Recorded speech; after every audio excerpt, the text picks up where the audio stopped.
Yeah, so I think we are kind of connected to Facebook Live. Uh, and I will also start the recording.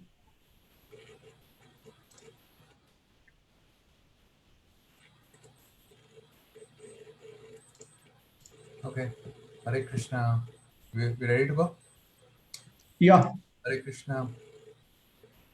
So we are back again with another topic, which will be elaborately discussed by His Grace Prem Rasadas Prabhu, and a little bit about Prabhuji. We've seen him multiple times on this forum, so he's a very scholarly devotee. He's also a businessman. He hails from the city of Mumbai in India and has been practicing bhakti yoga, what we call Krishna consciousness, for more than 12 years now. He is very, very, he's a very, very determined soul, very powerful soul, who has given the education related to bhakti, Krishna consciousness, to numerous people. And he does that on a regular basis. He has very deep knowledge of Srila Prabhupada's books, who's the founder of ISKCON, and he also regularly reads the books written by the Gauriya Vaishnav Acharyas. And he has a wonderful way of presenting Krishna consciousness in a way that can be understood and appreciated by everyone. And we are very grateful to him for taking this time to educate us on this very beautiful topic, or some a very profound topic of living in Raj Dham, or living in Vrindavan, and Raganuga Bhakti, which is called spontaneous devotion.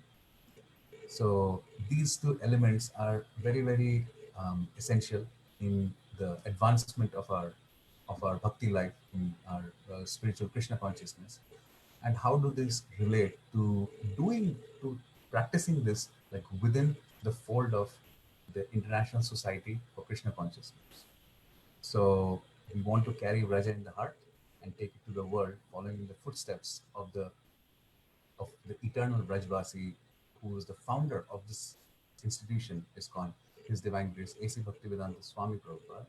And we want to understand how we can do that by by standing under this institution umbrella which Prabhupada set up. So with that, we will give it over to His Grace Premrasa Das Prabhu to take it forward and enlighten us on this matter.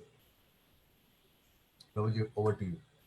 Hare Krishna. Om Agyantimirandasya Jnananjala Shulumritam Mena Tasmai Shri Guruve Namah.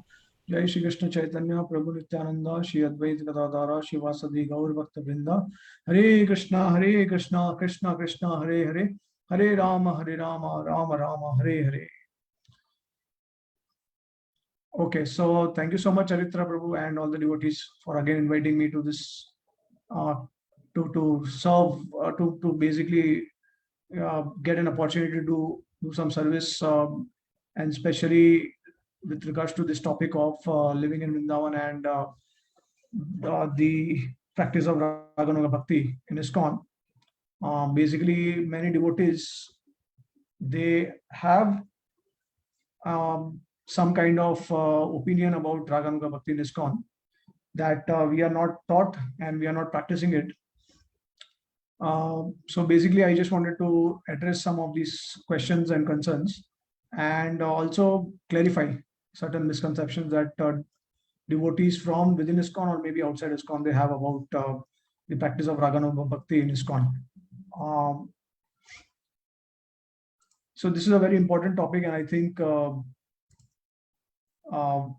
when I discuss many of the points from Srila Prabhupada purports from senior devotees, then I think it will be clear that everything is there in ISKCON. Whatever Prabhupada has given to us, it includes everything. Prabhupada is giving, he has given us a holistic understanding about Krishna consciousness. Prabhupada is so expert, he's so genius that any neophyte can also come in contact with Krishna consciousness by the teaching of Prabhupada, as well as those who are very advanced Uttama Adhikaris, they can also benefit from the instructions of Srila Prabhupada.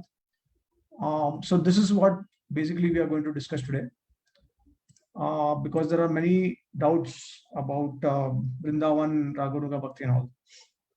Okay, so let's start with I think maybe we can start with Raganuga Bhakti. Try to understand what is Raganuga Bhakti, and then after that we can also discuss about residing in Vrindavan.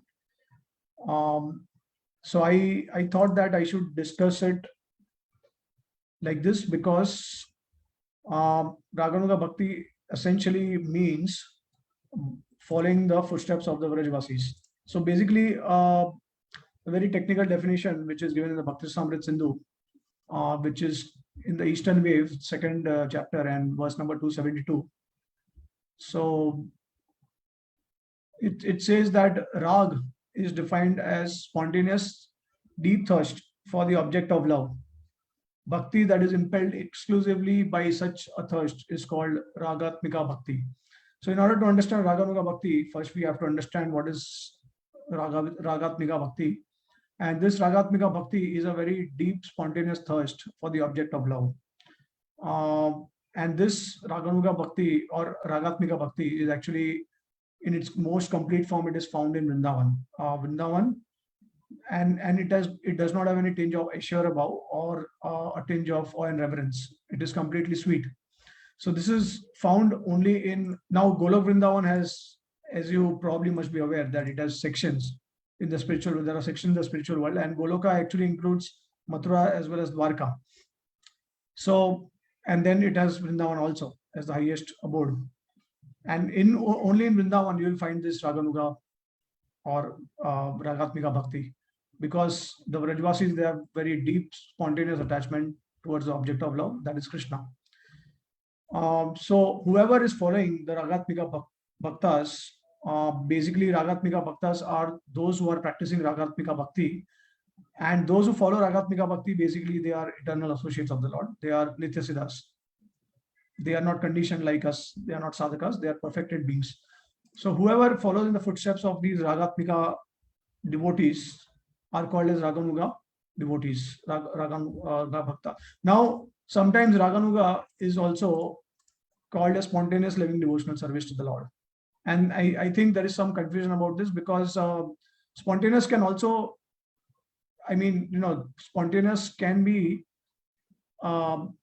it can also be implied for Vaidhi Bhakti, because once a devotee reaches the state of Ruchi, then obviously there is a taste for devotional service. And when you have taste, then things will happen spontaneously or naturally, right? So we should not confuse Raganuga, which is technically it is defined, in a way which is basically following after the footsteps of the Vrindavan Vrajvasis. So this Raganuga is a very technical definition, but when you consider the general definition, we can call it spontaneous devotional service, which can also lie within the realm of Vaidhi Bhakti, because from Ruchi to the state of Prema, one will always be spontaneous in their service. So like, as Prabhupada used to say that initially you follow the rules and regulations, and then finally at some point of time you become so spontaneous and natural that you don't have to look out for the rules and regulations. It will be followed naturally. So so this is the Raganuga in a general way and Raganuga in a technical way. Now, what is the qualification for practicing Raganuga Bhakti? Just as we have Vaidhi Bhakti, and the qualification to perform Vaidhi Bhakti is basically Shraddha. But the qualification for Raganuga Bhakti, practice of Raganuga Bhakti, comes from greed. So Lobh actually intense greed to follow the footsteps of the Vrajvasis. So now in Vaidhi Bhakti, there is a dependence on the scriptures. There is a dependence on the rules and logic. Okay.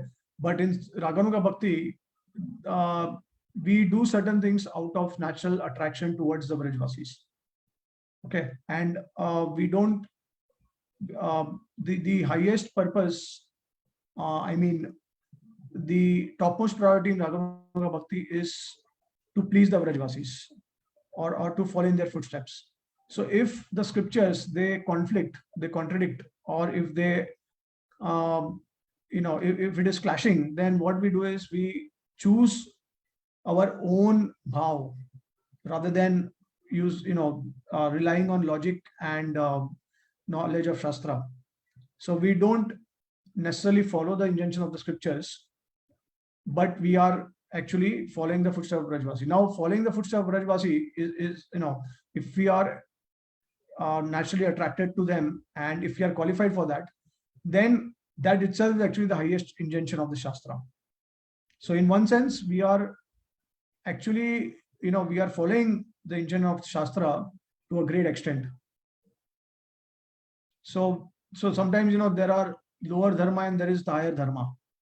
And when there is a conflict between two dharmas, so we have to always select the higher dharma.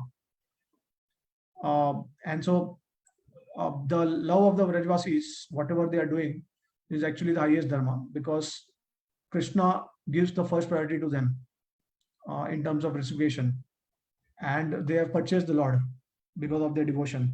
So now, because we know that Krishna is indebted to all these Vrajvasis, and because their love for Krishna is also completely selfless, without any motive, that's why Krishna is actually purchased by them.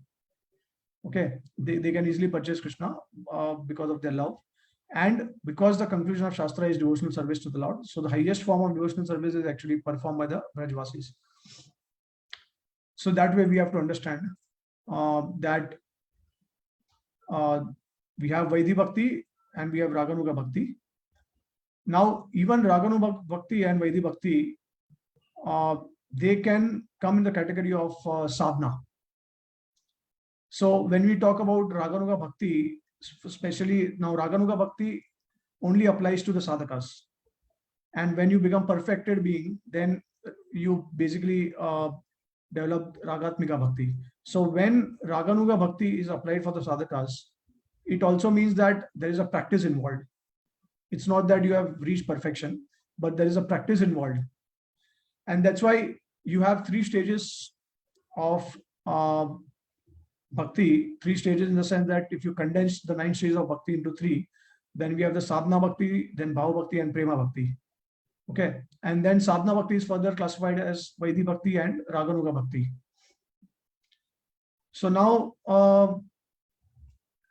we have some idea about what is Raganuga Bhakti, and we have idea about what is the qualification for that. So basically, Rupa Goswami also states further in the Bhakti Rasamrita Sindhu, first the Eastern Wave, 2nd chapter, and then verse 292. He says that the appearance of that greed is indicated when the intelligence does not depend on rules of scripture and logic. After realizing to some degree the sweetness of their, which means the sweetness of the inhabitants of Braj, loves through the process of hearing from the scriptures. And then Rupa Goswami further states in 295 verse that following after the inhabitants of Braj, one should perform service in one's physical body and in one's siddh or siddh body, which with a desire for a particular bhav. Yeah. So now Raganuga Bhakti can also mean, Raganuga Bhakti actually also means, although it is not dependent on the injunction of the scriptures, the rules and regulation of the scripture, but we have to note one thing, that even the Raganuga Bhaktas, they have a strong desire to hear Krishna's pastime, and they have a strong desire to understand the science of Krishna consciousness.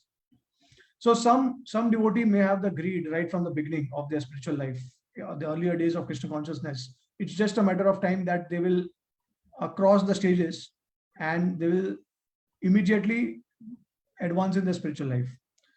So one can see that they have a lot of greed for many aspects of devotional service, like Shravanam, Kirtanam, Smaranam, doing some seva, deity worship and all that. Right from the beginning, they have the greed, and even, like they get initiated soon, maybe in span of 1 year, 2 years, 3 years, like that, compared to many other devotees. And they render a lot of services also. They are always enthusiastic. They are eager to know about the science process of Krishna consciousness, and they are also eager to understand the scriptures.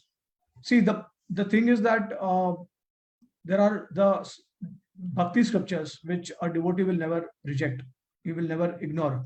Okay, in spite of one's status, whether one is Vaidhi Bhakta or Raganuga Bhakta, a devotee will always try to understand the scriptures, because then they can actually preach to others, right?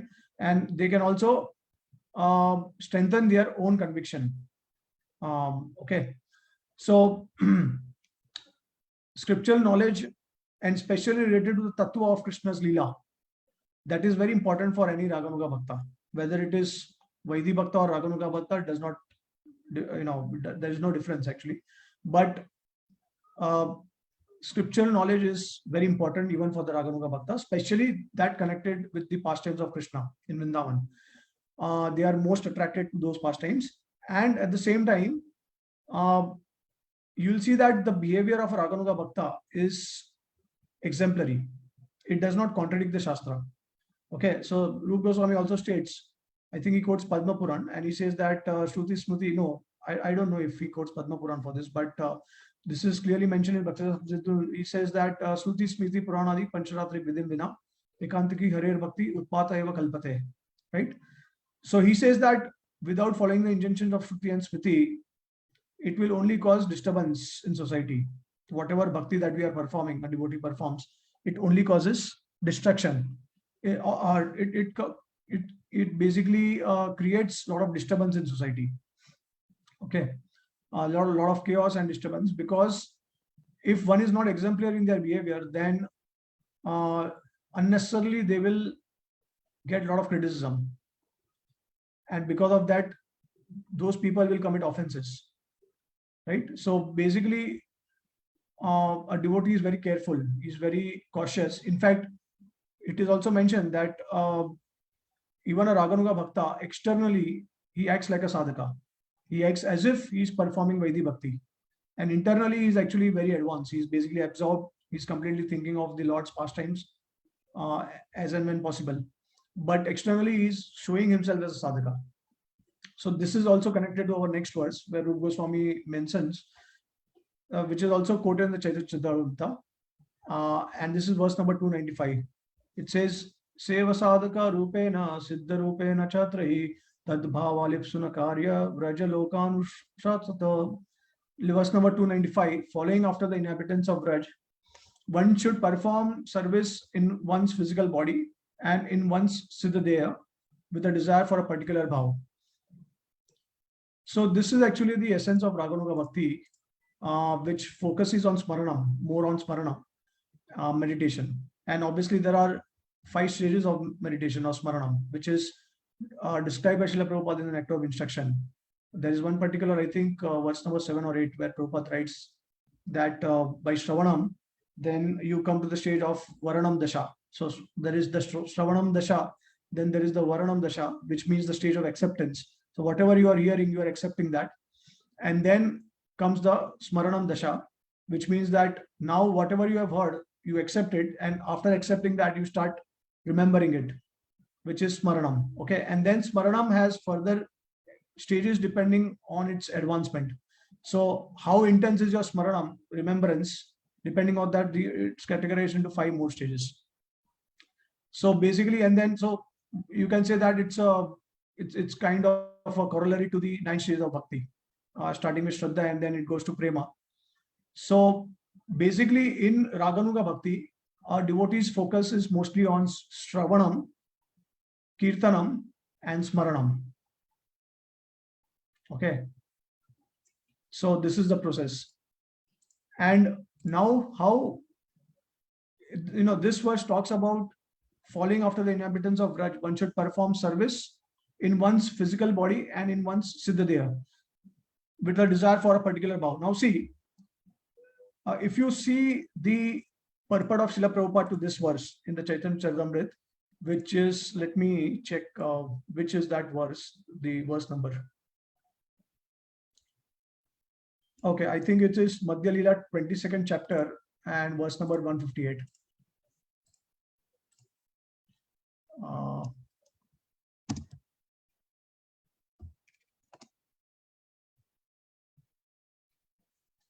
Are you able to locate that verse?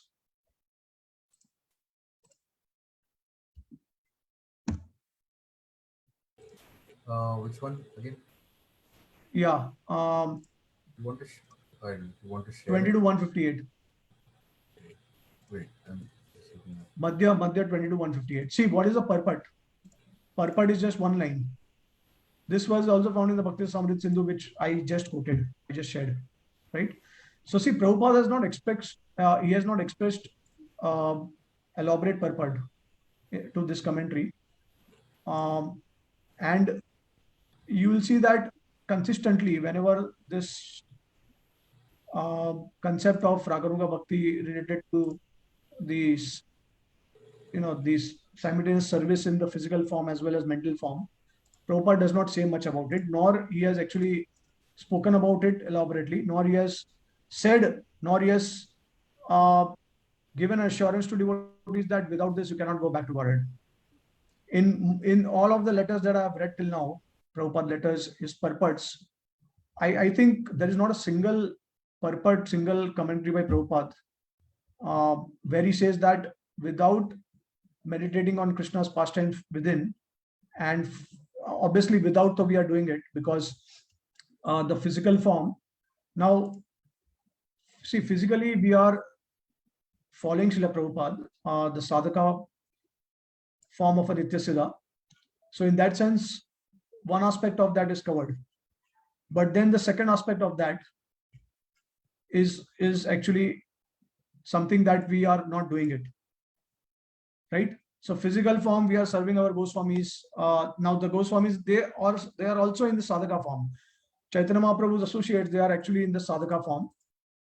And we are following them because Goswamis, they have given some service to Srila Prabhupada, and Srila Prabhupada has transferred that service to us. So in our physical form, in the external form, one has to behave like a sadhaka, and that means one has to follow in the footsteps of the sadhakas of the associates of Chaitanya Mahaprabhu. Okay, the sadhaka form. So we are serving our Goswamis, but we are missing one aspect of that, which is the internal meditation, which is the Mansik Seva. And that Mansik Seva is not just about meditating or having some kind of remembrance of the Lord, but it is mentioned that with a desire for a particular bhav. So basically, what it means is that we have to strive to attain a particular ras in relation with Krishna. So we can definitely meditate on many things about Krishna. We can meditate on the form of the Lord. We can meditate on the pastimes of the Lord. We can meditate on the dham of the Lord. What activities, what leelas the Lord has performed in those places. We can meditate on that. But there is, we see, in his book, Shivram Maharaj has very nicely categorized the different types of readings and the different types of hearing in the book Shuddha Bhakti Chintamani. And there are different categories of hearing and reading. So one is a general category of hearing and reading, where in general, you hear about all of Krishna's pastimes. For example, when you're going through a 10th canto, so you'll also hear Krishna's Vrindavan Leela, Mathura Leela, Dwarka Leela, right? But you will not specifically focus on Krishna's Vraj Leela. So let's say out of these Leelas, you are attracted to Krishna's Vrindavan Leela. Now, amongst Vrindavan Leela also, which attracts you the most? Okay, that is very important to understand, because Srila Prabhupada in CC Purport, and let me quote that. So Prabhupada very clearly says, so Srila Prabhupada actually hints at understanding our ras with the Lord in his CC Adi Leela, 4th chapter, 34th verse. And Prabhupada says that devotees who are inclined to read pastimes connected to a particular ras are in that particular ras. Right? So this is a very, very kind of a subtle hint that Prabhupada is actually giving. Unless and until you read it, with attention, you will just skip it. You will not understand what is the meaning of this. But actually, this is a subtle hint Prabhupada is giving in the CC Adi Leela, that it actually indicates our rasa with Krishna. So amongst the different devotees of Krishna, you may get attracted to a particular devotee, and that devotee obviously may be in Shantaras, Dasyaras, Sakyaras, or Vatsalya or Madhurya. And then you start focusing more on those particular leelas of the Lord. Like, for example, you start focusing on the pastimes of Radha and Krishna with the gopis.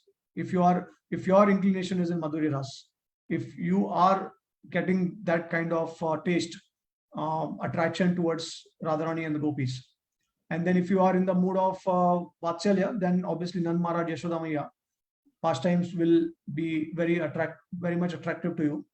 And so similarly, depending on your ras, you will also get attracted to different pastimes of the Lord.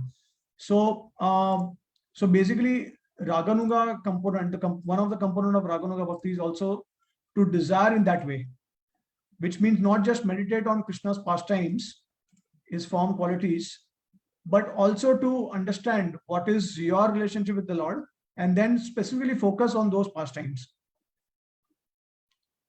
Right? So this is also very essential, and it's a very, very important component of the Raganuga Bhakti. Okay.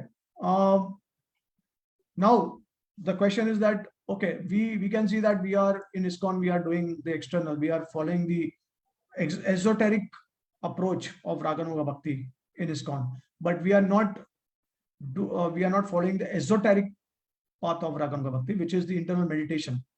Okay, the Mansik thing. To answer this question, it's first of all, let me make sure that nothing in Krishna consciousness is a formula.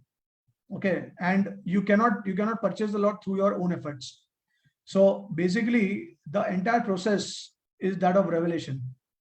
It is not very cheap process, and even if there are devotees who are living in Vrindavan, if they try to meditate internally and try to perform some Mansik Seva, but if they are not qualified and if they don't have blessings of Guru, they don't have approval of superiors, then their so-called meditation will also be sense gratification.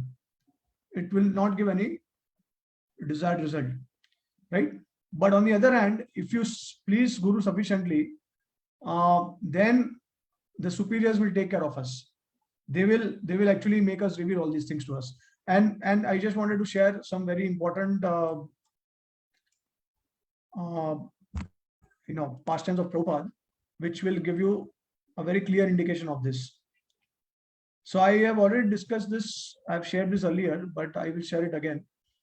So Revtinandan Prabhu, who is Prabhupada's disciple, is sharing this, and this is from Srila Prabhupada Memories. So he says that in the mid-70s, Nitai Das, a devotee Sanskrit scholar, started hearing from Brijvasi Goswami and left ISKCON as a result.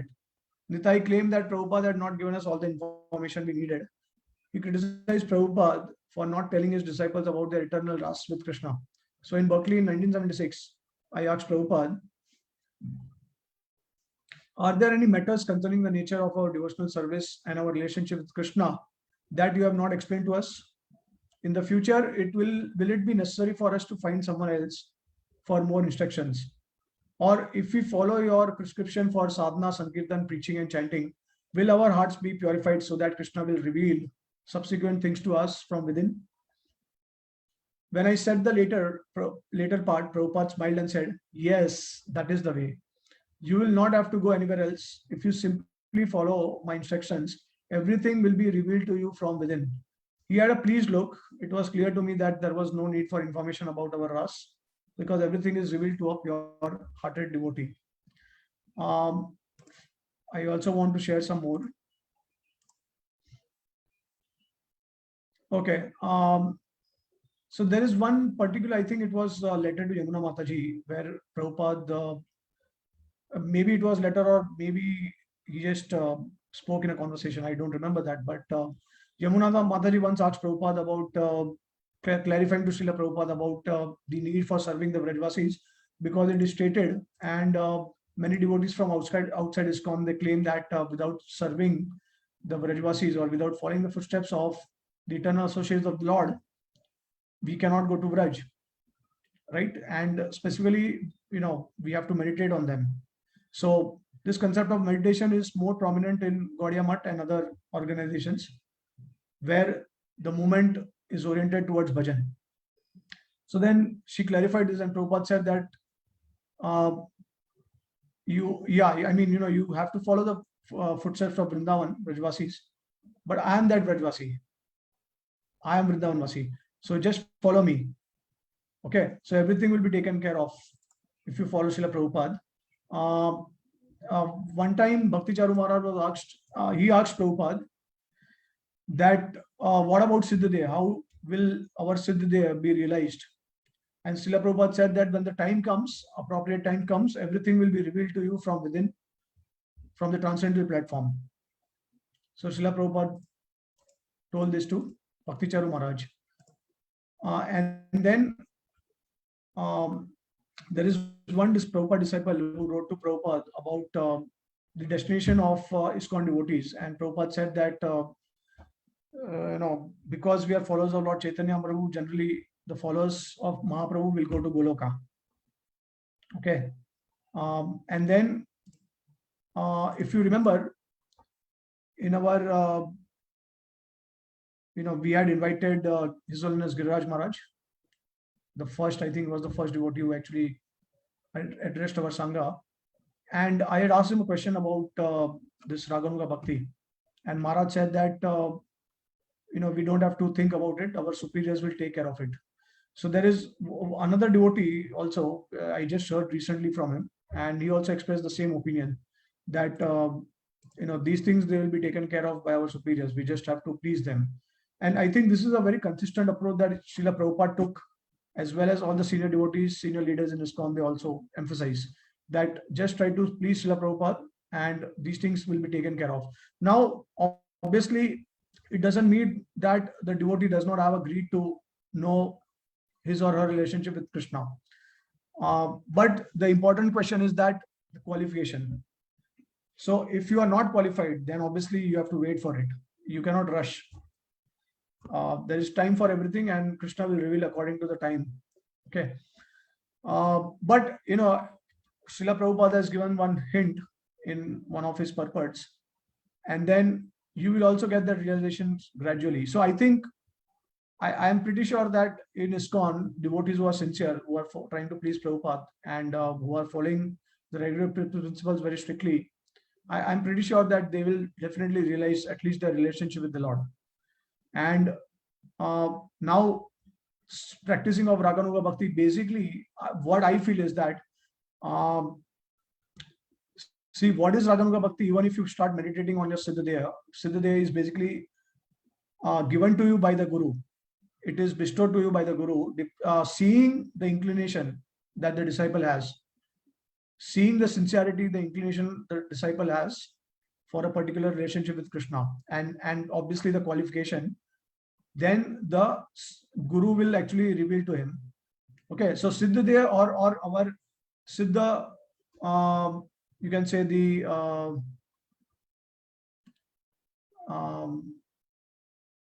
Swarup Siddhi. Okay, yeah, Siddhadeha or Swarup Siddhi. Now, this can be revealed to us by three different means. One is revealed by the holy name. Gaur Kishore Das Babaji Maharaj said that you will understand your Swarupa, you realize your Swarupa through the syllables of the holy name. So this holy name can reveal our Swarup. Then the Guru can reveal to our Swarup, and any advanced devotee can also reveal to us our Swarup. Okay, so these are the three means by which our Swarup can be revealed to us. So obviously we know that one of them is the holy name, and that we are doing it, right? We are chanting the holy name. And this is a consistent approach by Srila Prabhupada. He always wrote to his disciples that chant sincerely, chant without offenses, follow regular principles, and read my books thoroughly and preach. Then in this lifetime, you will go back to Godhead. Prabhupada said like that many times. The consistent approach of Prabhupada. But I have never heard or read anywhere Prabhupada saying that if you don't meditate on a Siddhadeha, then you cannot go back to Godhead. In fact, it is very interesting. One time, His Holiness Bhanu Maharaj commented in one of his class that even if you don't have a Siddhadeha to meditate, anyways, you can get a form in the spiritual world. And he gave example of the Vaikuntha Vasis, that they don't practice Raganuga Bhakti. Raganuga is meant for the devotees of Vrindavan in Braj.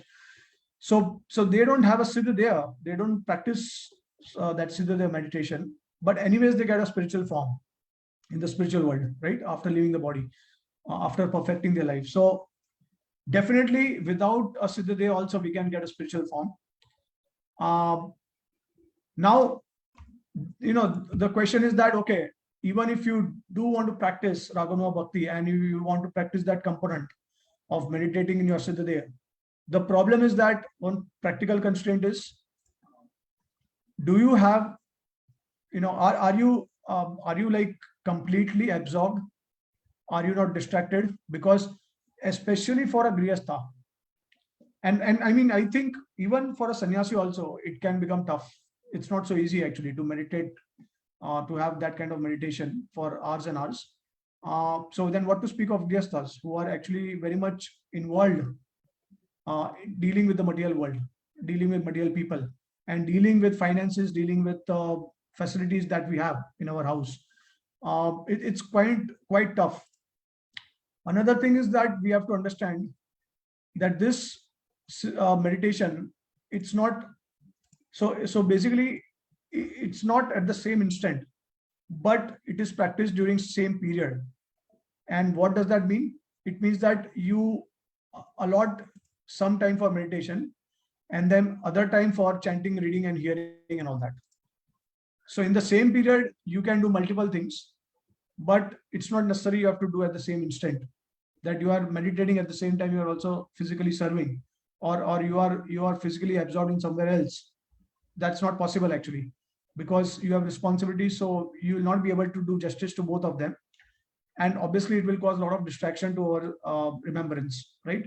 So that way you have to allot some time for meditation separately and allot some time for your services or chanting, reading, and all that separately. So if you and who can do that? Only someone who is completely focused on bhajan. Only they can do it. Otherwise, it is not practically possible, because you have to deal with people. Even when you are preaching, you have to deal with people's emotions. You have to deal with their problems. In fact, I think I heard recently from His Grace Mahatma Prabhu that preaching is basically dealing with problems, because most of the devotees whom you preach, the first and foremost thing they will do is basically they will come up with their problems and you have to deal with them. So they have so many issues. And so Mahatma Prabhu was sharing that this is actually the foremost responsibility of a guru, that he has to deal with a lot of problems. So it is not easy. I mean, obviously preaching is not easy, and on the top of that, if you try to meditate, you have a prolonged type of meditation on your Siddhadeha, and how you try to participate in Krishna's Leela, you will be distracted most of the time. So this is not practical unless and until you are actually very advanced, especially in terms of meditation. You will not be able to focus, and that's why it's extremely difficult to meditate and to practice Raganuga Bhakti in its other component, which is basically to meditate on the Siddhadeha. So by Prabhupada's mercy and by that process that he has given us, at least we don't need to meditate on our Siddhadeha, and then we don't need to enter the pastimes of Krishna, which can also become a premature entrance into the pastimes of Krishna, and that can disqualify us. Instead of that, we can try to engage our mind, senses, everything in the service of Lord, all the senses, and we can preach and we can focus as much as possible. We can try to remember the Lord's pastimes, and I think with time, all these things will be revealed to us by the mercy of Prabhupada. So,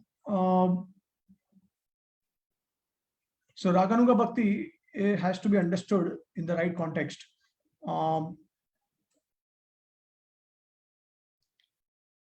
Okay, now I would like to share certain certain articles I would like to share by Srila Prabhupada disciples.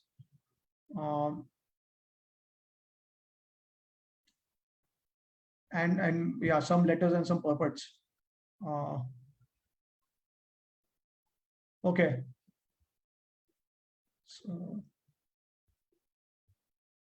So see, in one particular letter to Hansaduta on 12th of January 1969, Los Angeles, Prabhupada says that regarding the examination, You are already a past student, so don't be afraid of it. When the examination will be held, you'll find the questions so easy that within a few minutes you shall be able to answer them all. I wish to introduce this examination system so that in future our students may not remain unconcerned with these books we are publishing. These books are not material knowledge. To a sincere student, all the contents of these books become revealed from within, even if he has not thoroughly studied them all. Such an important message Prabhupada is conveying to the disciple. So as far as now, you see, Prabhupada in most of his letters is writing, asking his disciples to read thoroughly all his books, read very scrutinizingly, right? But here Prabhupada is saying that you don't even have to read it thoroughly.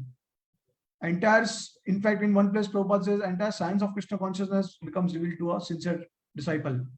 And the same thing is stating here also. So when we try to, we have to reconcile these things, and so it becomes clear that someone who is under the shelter of Guru and who is serving his Guru very sincerely, then all this knowledge will actually be revealed to that person, which can be it can become direct process also. Directly or indirectly, all this knowledge will be revealed to the person. Like, Prabhupada used to say that Krishna actually dictated to me each and every word. My purpose are my personal ecstasies. So Krishna actually has dictated me. It's not that I have written the books, Krishna has written the books. So in that sense, the Lord will actually inspire the devotee from within. At least the essence of bhakti will be revealed to such a devotee. Okay. So now I will also quote another letter which he wrote to Nitai Das. This is again in Los Angeles, 7th of June, 1976 in Vrindavan. Los Angeles, I think Prabhupada was in Los Angeles and Nitai Das was in Vrindavan. Okay, so Prabhupada says, please accept my blessings. I have received information that some of our devotees are mixing with the Babajis in Vrindavan. This has produced so many problems amongst our men and women who visit Vrindavan. Here in Los Angeles, we have found that there is a group of about 40 devotees who privately meet to discuss the intimate pastimes, artificially thinking that they can enter into the understanding of the gopis prematurely. This will create havoc in society, and the result will be that if this is allowed to go on, our preaching work will be greatly hampered. This premature desire to understand the Leela of Krishna is due to mundane sex life. Desire, as we have seen amongst many of the Babajis and Sahajiyas in Vrindavan. Our Jagannath Das came back from Vrindavan asking me that he had heard some Babaji speaking about Siddhadeha, and he was also listening to these Babajis. So I want this immediately stopped. If it continues, this mixing with the Babajis, then it will mean spoiling. In many cases, these Babajis, they keep 2 or 3 women. Asatya Sangha Tyagi, their association is to be avoided and prohibited amongst all of our devotees who visit Vrindavan. So you can understand that prematurely entering into conceiving of one's Siddhadeha and then trying to meditate on that is very dangerous, right? And Prabhupada did not approve of it. So obviously when Guru does not bless someone, even if you try to meditate artificially, Krishna will not reveal himself to that devotee. It's very clear. So basically, the most important element of Krishna consciousness is to follow the order to actually please the spiritual master. And if you displease him, then none of these things will work out. Okay. Yeah, so Prabhupada stated many times that unless and until you are free from anartha nivriti, you cannot enter into all such things. You cannot think about Raganuga sadhana. Then His Holiness Shivaram Maharaj, he has very aptly stated that members of ISKCON accept that Srila Prabhupada is also an eternal resident of Vrindavan, and his example is even more relevant to us. To be member of ISKCON means to be absorbed in Prabhupada's personal qualities, compassion, preaching spirit, unparalleled achievements, and literary masterpieces. Srila Prabhupada's disciples have written many books to help devotees absorb their minds in Srila Prabhupada, and Srila Prabhupada himself left an ocean of instructions in his writings, lectures, conversations, and correspondence.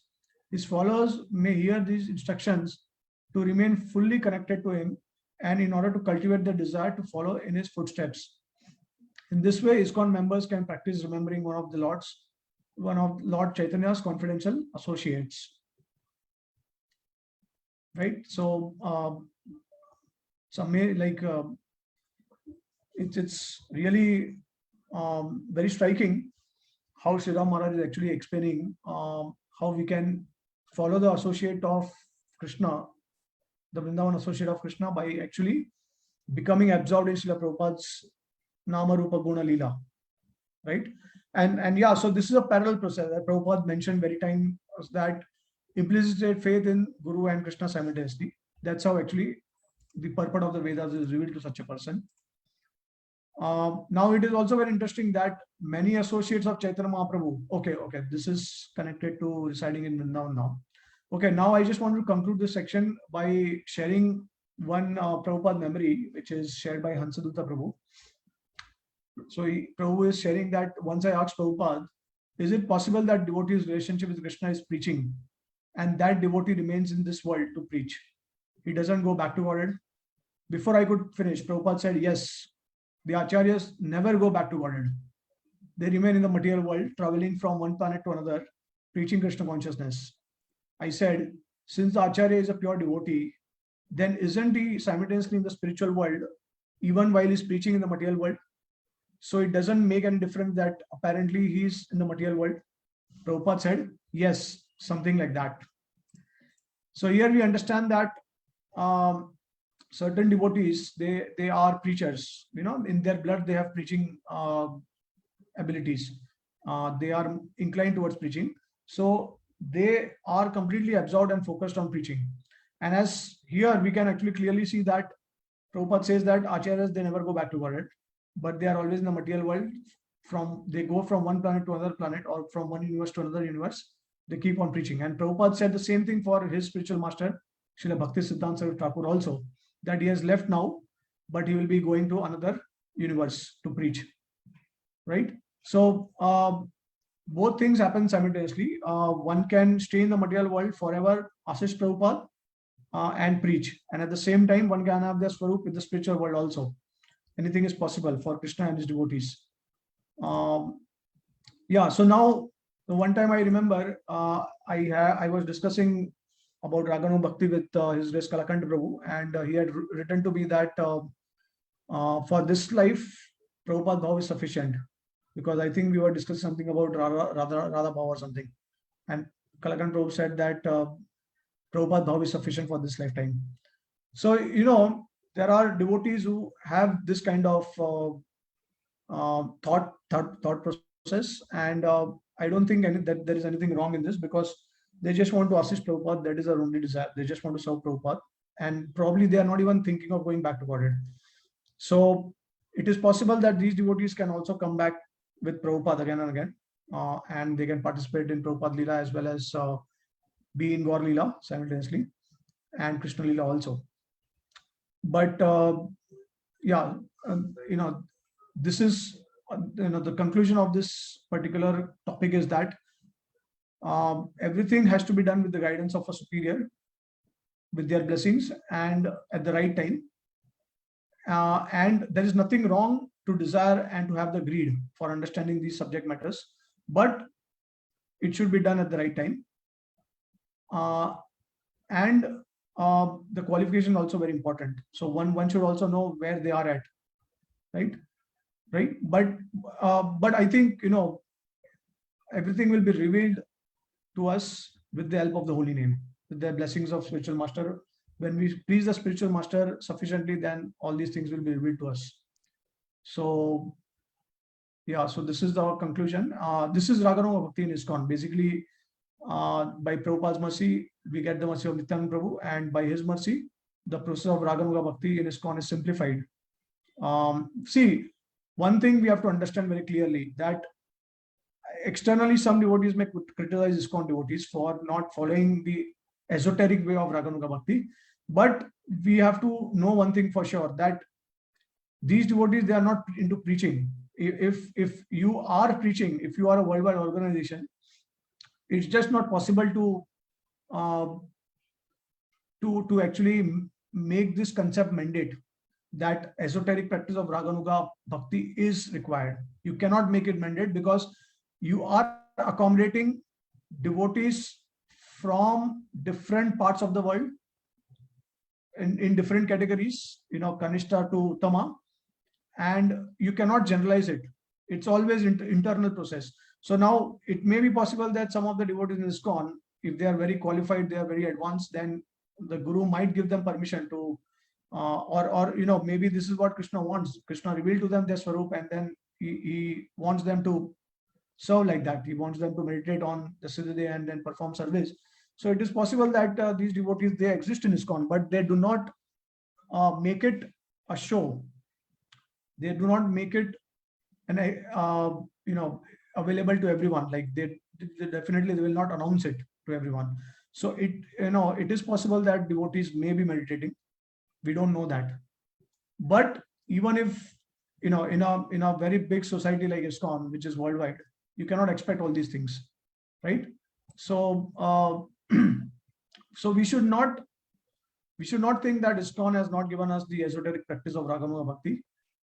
And one form of esoteric practice of Raganuga Bhakti is basically given by Dhyan Chandra Goswami, which is coming down the succession of Vakreshwar Pandit. And then Dhyan Chandra Goswami gave it to Gopal Guru Goswami. And Gopal Guru Goswami, or probably it is the vice versa. Maybe Gopal Guru Goswami is the Guru of Dhyan Chandra Goswami. So anyways, but he has revealed the concept of Ekadash Bhav. And Ekadash Bhav basically means 11 symptoms of your identity of the Siddhidaya. So this is one of the practices that we have, bona fide practice coming from Bhaktivinoda Thakur through this parampara. And there may be other forms of practices which may be bona fide. But in any case, because we are a worldwide organization, these things are not so easy to implement. And also not required in one sense. During the time of Bhakti Siddhanta Thakur, prior to him, especially Gaur Kishore Das Babaji, Bhaktivinoda Thakur, and beyond that, we see that most of the devotees, they were all focusing on bhajan. There was no concept of preaching so much, right? Actually, the preaching was introduced by Bhaktivinoda Thakur, and then later on, obviously, Bhakti Siddhanta Saraswati Thakur, and then Srila Prabhupada expanded it. The conception was laid down by Bhaktivinoda Thakur. But before that, most of the devotees, they were focusing completely on bhajan. That's why Bhaktivinoda Thakur has also written a book called as Chaif Dharma, where he is describing that many devotees, they assemble together and they're chanting 128 rounds, 192 rounds every day. Okay. So obviously, those devotees, they had that kind of caliber. They were able to, because see, the distractions in Kali Yuga are more. The more you progress in Kali Yuga, the more the distractions will increase. And practically also, you cannot be like that in the material world in Kali Yuga. But earlier Yugas, you'll see that there was not much influence of the Western culture. And people were very peaceful. They were very focused on spiritual life. That's why they had this ability of sitting for hours and hours together and then focusing and remembering, discussing about Krishna. But as time progresses, obviously, there will be a lot of influence of Kali Yuga and things will deteriorate. So obviously that's why we have the holy name as the Yug Dharma. We cannot meditate for a long time. But in earlier days, close to the disappearance of Chaitanya Mahaprabhu, till the time of Bhaktivinoda Thakur, I think there were many devotees who were very fixed up. They focused on remembering. So they were able to do all these things. But obviously this is not for us. And if the Lord wants us to do this, then it will be revealed to us gradually, right? So we have to wait for the right time, and these things will be revealed to us. Okay, so with this, we are concluding the first topic. And I would like to take some questions if devotees have, and then proceed with the second topic, which is residing in Braj. So any devotee, they have question about Raganuga Bhakti in ISKCON?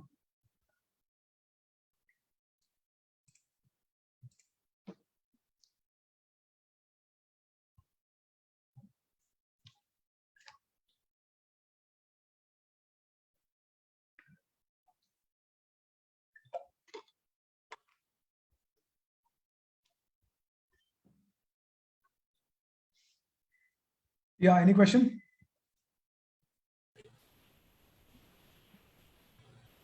So basically, that means this is something that we can practice, or like we are already practicing Raganuga Bhakti. Like one time we were discussing, remember, about even reading Srimad Bhagavatam on a regular basis.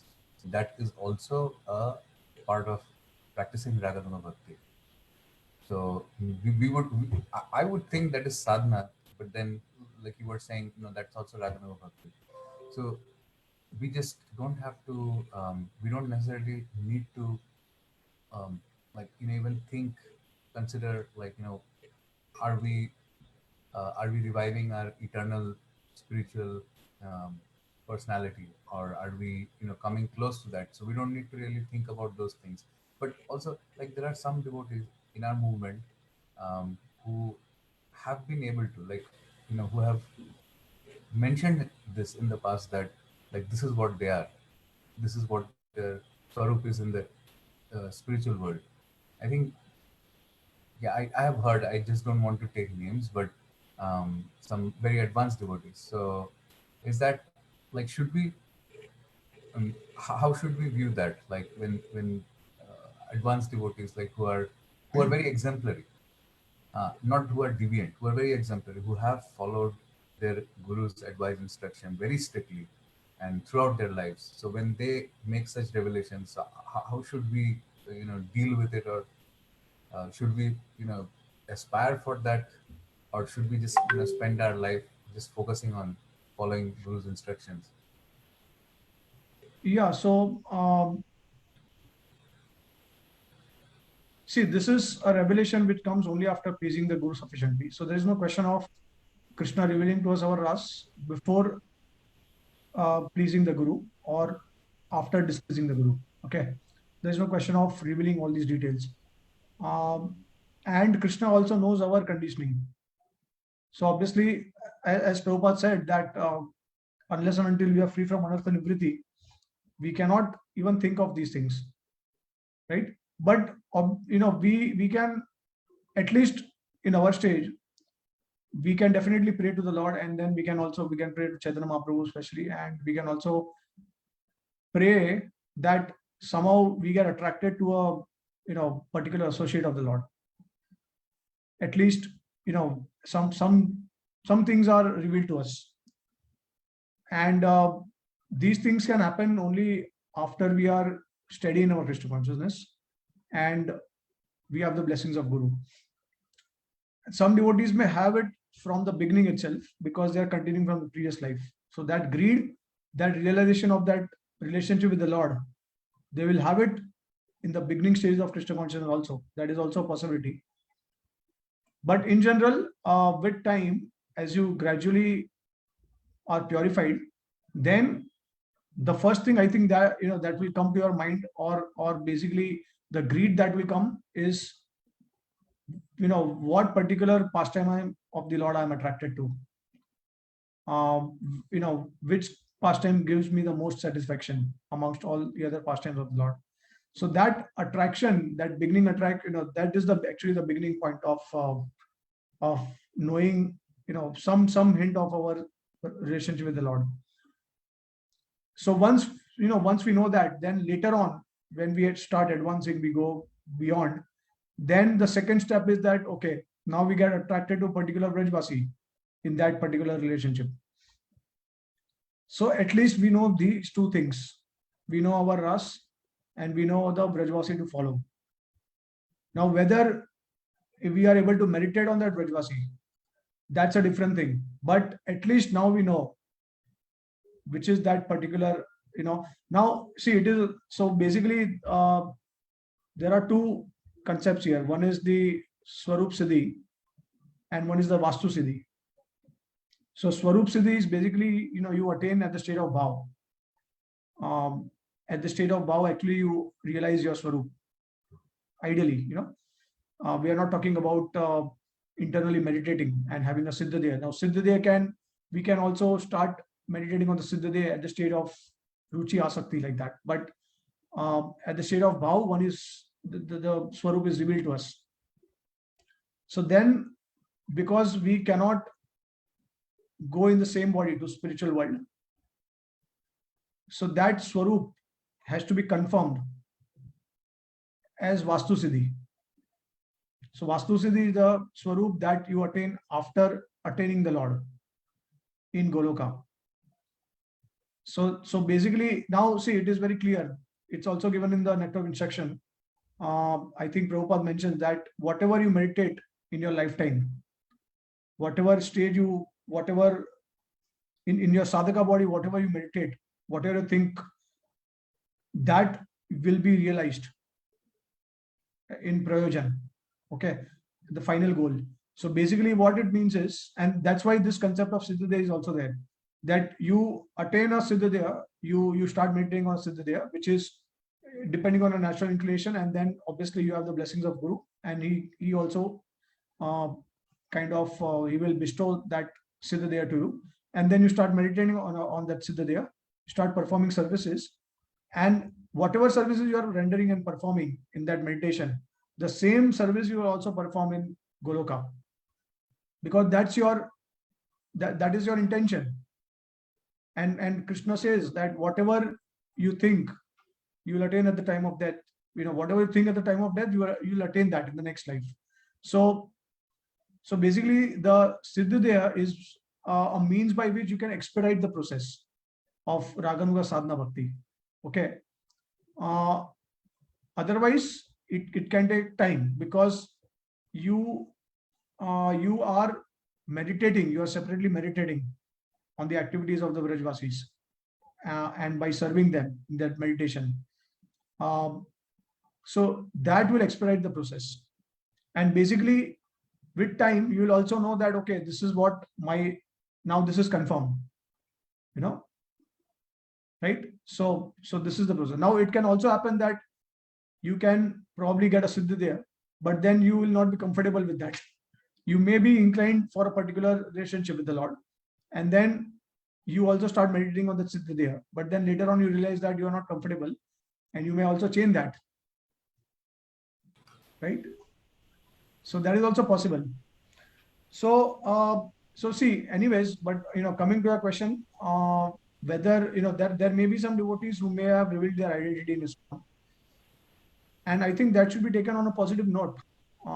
In fact, it's a very good sign that devotees, they are getting that revelation in ISKCON, and it basically means that whatever Prabhupada said, it's all coming true. So we have to take in that spirit, but we cannot imitate. See, we have to see our own conditioning also, and at the same time, we have to also consult our Guru before trying to attempt to meditate on something, right? We have to consult our Guru, take their blessings also. So this is very important. Okay. Yeah. Thank you. Okay. Any other devotees, they have question?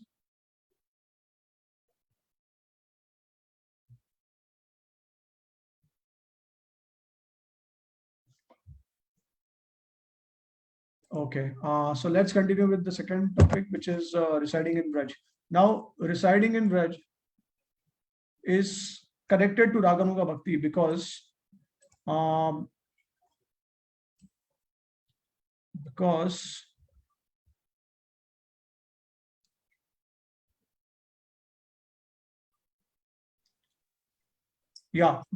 the commentary of So Swati Mataji, you got a question? Yes, Prabhuji. Prabhuji, you were mentioning about the stages about Shravanamastha and Varanamastha, then Smaranam, and then you were mentioning that there are 5 more. So what are those stages? Yeah, those are given in Nectar of Instruction.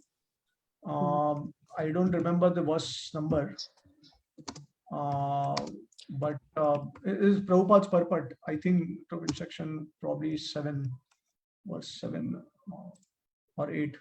But I have shared this in our this Bhakti Sangha Japa group, the class, the last time that I gave.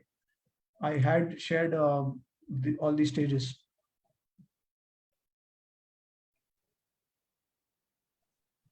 Yes. Okay, I'm just checking if it is the verse number 7.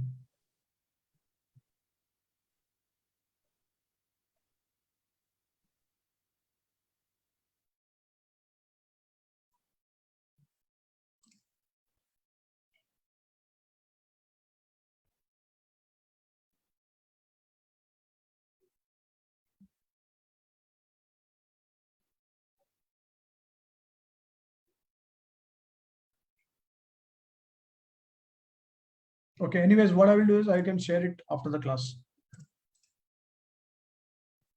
Sure, Prabhuji. Yeah, okay. Okay, so we'll now discuss about the topic of residing in Braj. See, the last verse that I read from Bhakti Rasamrita Sindhu. So basically, Jiva Goswami and It's Vishwanath in Thakur. text Yeah, 8, Prabhuji. it's in 8. Just Okay. 8. Thank you.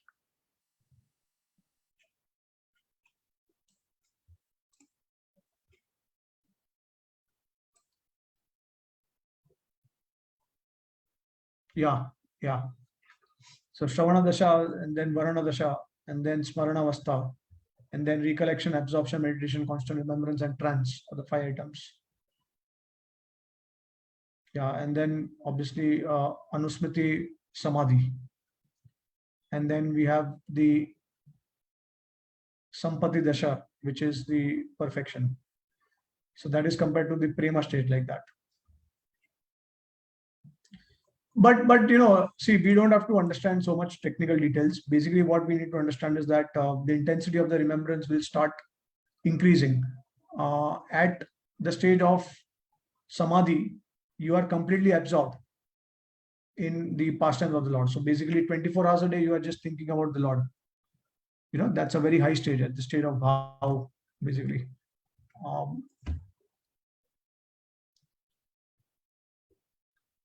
Okay. Yeah, so Jiva Goswami and Srila Vishwanath Thakur, they comment in this verse that we have to also reside in Braj. Okay. And how to reside in Braj? If you are not physically able to reside in Braj, see, because the practice of Raganuga Bhakti, it becomes extremely favorable to reside in Braj and practice it. So now, obviously, people who have responsibilities, they cannot go to Braj and they cannot start meditating there. And even if they go there, they will not be able to sustain themselves for a longer period of time because they are completely distracted. We are not in a state where we can actually even think about Krishna for a long time. What to speak of going to Vraj, giving up everything and then start meditating. So one has to physically reside in Vraj means if you are not able to reside physically, then at least mentally you reside in Vraj. This is actually recommended by our acharyas. If you want to practice Raganuga Bhakti, then it's a very important element.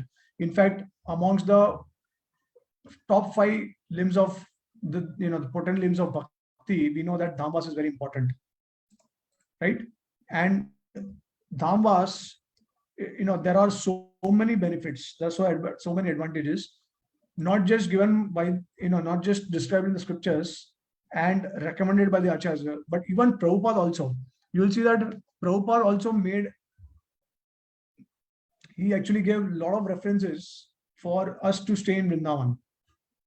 Okay, so then there are many references to stay in Vrindavan from different purports of Srila Prabhupada. And so in one particular purport, Srila Prabhupada says that in Vrindavan, one can immediately come in contact with Krishna. So let's read this Srimad Bhagavatam, 10th canto, 1st chapter, 28 purport. This is very important because Prabhupada has given some very interesting information here.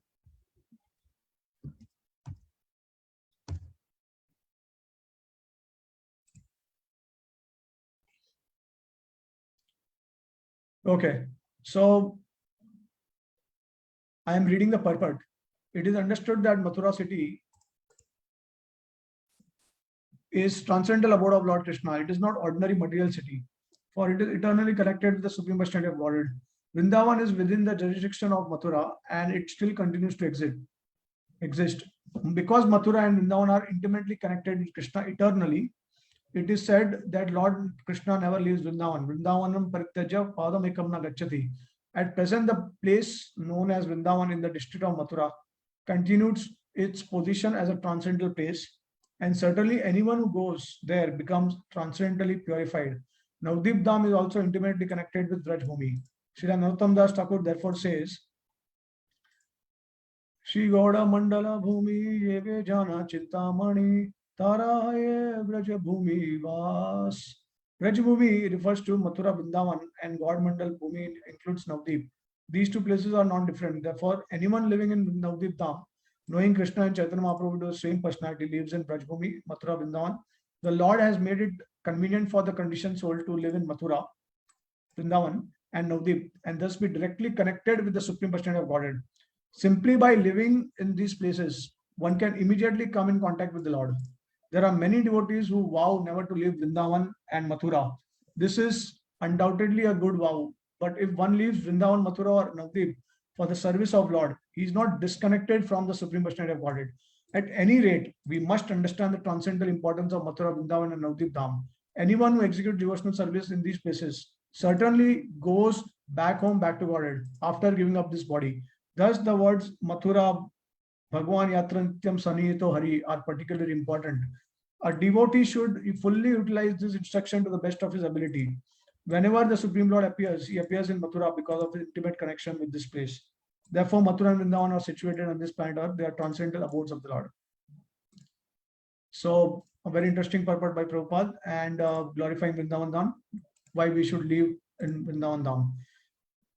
Then we will not go through all these references in detail, but I will just quote these references. Similarly, in Nectar of Devotion, chapter 12, 13, 18, Prabhupada emphasizes the importance of staying in Vrindavan Dham. In Srimad Bhagavatam, 5th canto, 8th chapter, 31st verse, in the purport. Then Srimad Bhagavatam, 4th canto, 8th chapter, 24th purport. Srimad Bhagavatam, 7th canto, 4th chapter, 22 to 23 purport. Srimad Bhagavatam, 3rd canto, 20th chapter, 4th verse purport, and Srimad Bhagavatam 9, 19, 19 purport. So all these references, Prabhupada actually clearly states how effective, how important is to actually reside in Vrindavan Dham. Okay, so basically these are the references which are basically emphasizing the importance of staying in Vrindavan Dham. On the other hand, there are many references where Prabhupada says that one should leave Vrindavan. One should not become Bhajananandi. One should go and preach outside of Vrindavan. And there are many references where Prabhupada says that wherever a devotee goes, he converts that place into Vrindavan.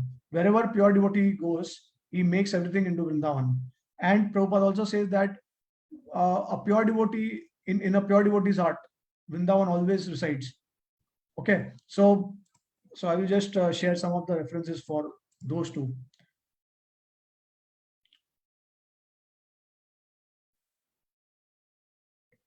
Okay, so when these are, there are many references in Prabhupada purports, letters, lectures that a pure devotee is always living in Vrindavan.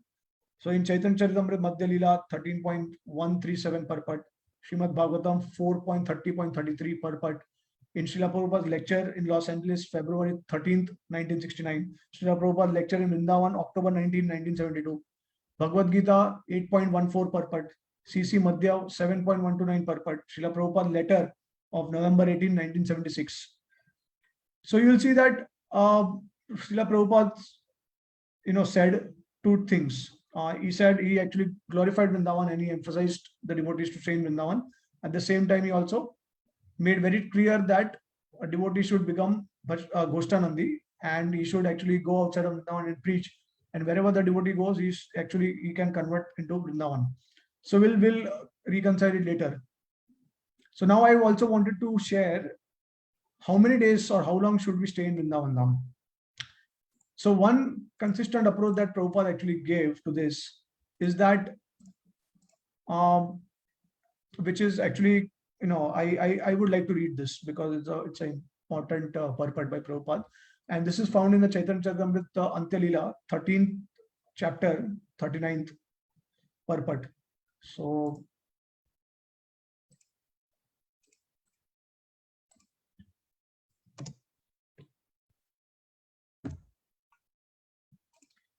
okay, so Prabhupada says in his purport, in his Amrit Prava Bhasya, Bhaktivinoda Thakur advises that one avoid remaining in Vrindavan for a very long time.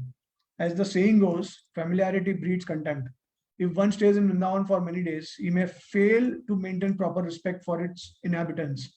Therefore, those who have not attained the state of spontaneous love for Krishna should not live in Vrindavan very long. It is better for them to make short visits. One should also avoid climbing Govardhan Hill to see the Gopal deity. Okay. So now one more aspect of staying in Vrindavan Dham is that one should not stay longer if you are not qualified.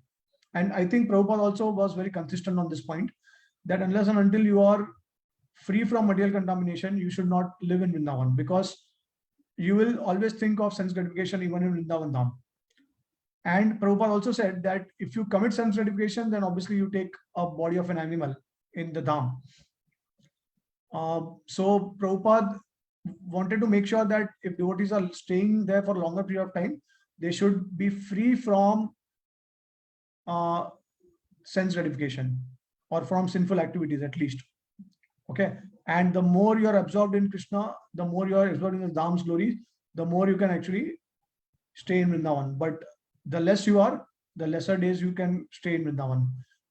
So basically, it's a gradual process. It's a process of purification. The more you become purified from the anarthas, the more you can actually also stay in Vrindavan Dham. So, that's why we hear that Prabhupada somewhere he says that one should not stay in Vrindavan for more than 3 days, right? But then we see that, okay, when we go to Vrindavan in Kartik month, we are staying for a longer period of time. Sometimes we stay for 1 week or 2 weeks or maybe for the entire month. Okay, but that is also, I think that is something which is acceptable, because when we go to Vrindavan and Mayapur Dham,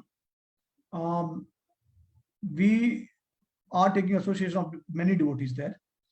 And then we, obviously in the association of devotees, we hear from them and we learn from them. That is actually the most important principle of any Dham. Prabhupada says many times that what is the purpose of Dham visit? Dham visit is to basically hear from advanced devotees, right? And to hear from them or to hear from the Vrajvasis so that they will reveal the Dham to us. That's the purpose. So we serve the Dham.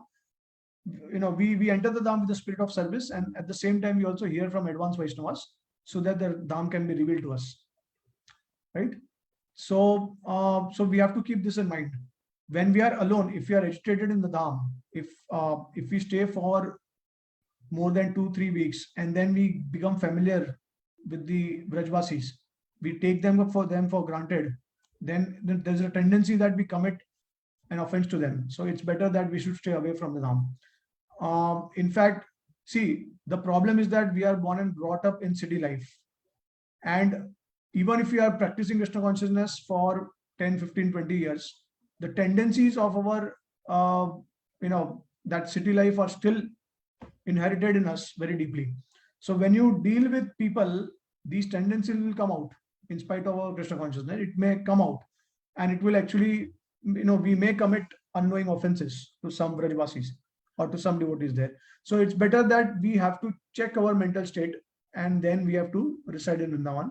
And that's why it is rightly said, Prabhupada also recommended that one should stay in Vrindavan only if you have some important service in Vrindavan. If you have service, then you can stay there for a long time. Otherwise, you may commit aparadh, you may commit offenses. So this is a very important principle. So now, see, one of the effect of living in Vrindavan, this is a devotee sharing, probably Prabhupada disciple. He says that Achyutananda Prabhu had heard Srila Prabhupada say that one could become Krishna conscious, one could become more Krishna conscious in 2 days in Vrindavan than in 10 years in America. This is, I think this is described in the Prabhupada Lilamrit, 3rd chapter, probably. So you can just imagine the effect of staying in the Dham just for 2 days. So see, there is no doubt, there is no question that ultimately we have to develop attachment towards the Dham. Now, when I talk about the Dham, obviously Vrindavan Dham, as Prabhupada said in the purport, that Navadvip Dham is also connected to Vrindavan Dham.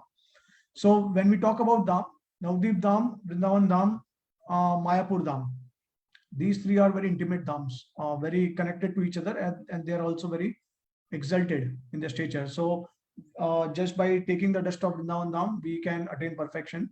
Just by eating the remnants of the Lord in Jagannath Puri, Jagannath Mahaprasad, we can actually attain the Lord. And then just by performing Kirtan in Mayapur, we can attain the Lord.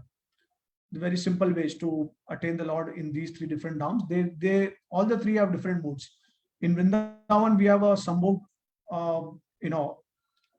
type of a mood with the Lord, which is basically, what does it mean? I mean, although obviously there's separation in Vrindavan from the Lord, but in one sense, because we are in Vrindavan. So as a sadhaka, we are aspiring to be a part of Vrindavan, right? Brajvasi. And so when we are in Vrindavan, at least that kind of sambhog is there with the Dham.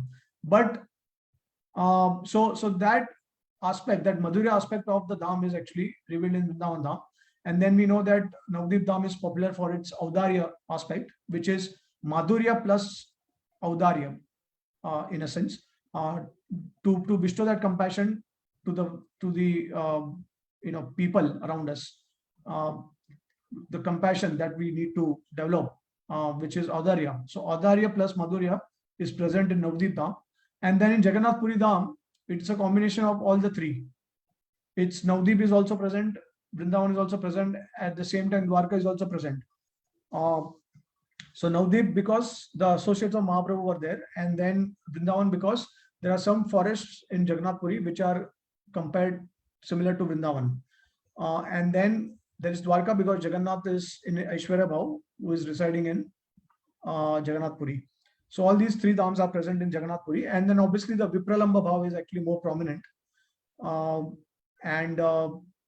So that way each dham, they have their own glory.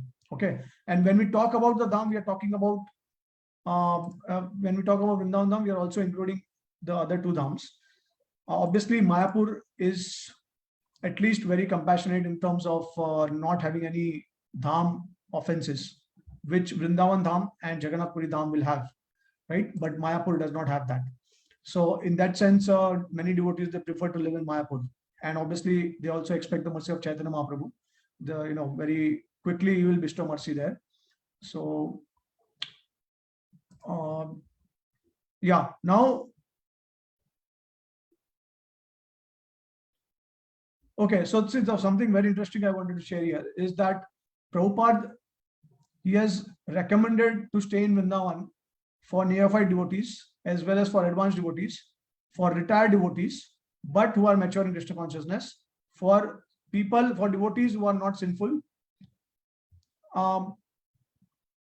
And at the same time, Prabhupada also encouraged devotees to leave Vrindavan and to preach the message of Krishna, right? So now you may be wondering that how Prabhupada recommended devotees in the neophyte stage to live in Vrindavan Dham.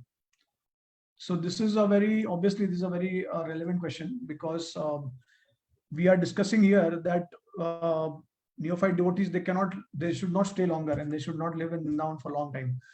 But there is another aspect to this, and Prabhupada says in one purport, I think it's in the Bhagavatam, Prabhupada says that the neophyte devotees, they should live in Vrindavan and cultivate devotional service there. That way they will actually advance in their Krishna consciousness because of the transcendental potency of the Dham. Okay, unless and until they become very advanced, they should actually practice Krishna consciousness in Vrindavan. So see, Prabhupada has already mentioned the benefits of living in Vrindavan